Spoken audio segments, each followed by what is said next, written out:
Welcome to our channel. Today we how to activate NeuronWriter for TF-IDF content optimization step by step clearly. To activate NeuronWriter for TF-IDF content optimization, begin by navigating to the NeuronWriter website. Create an account if you do not have one already. Log in using your credentials. Once logged in, you will be directed to the dashboard. Look for the option to create a new project. Click on New Project to get started.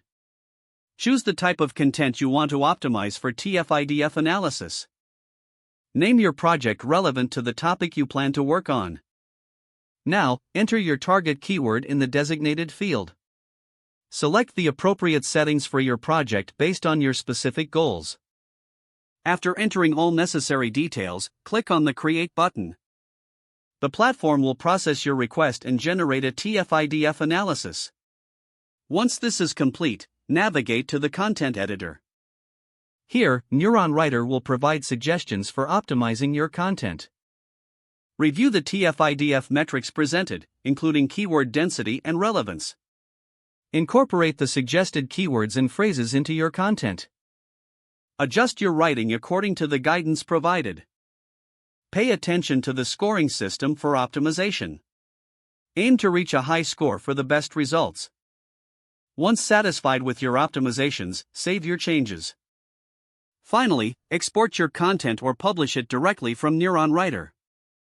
If the page does not load, refresh the browser or try again in a private or incognito window.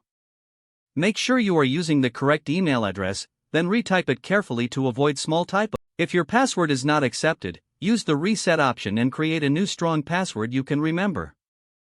Check your spam folder for verification or security emails, then complete any requested. Enable two-factor authentication if available to improve account security and reduce unauthorized access risk.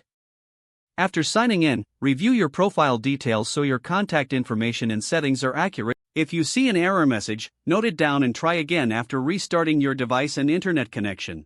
Don't forget to like this video and subscribe to our channel for more step-by-step tech guides.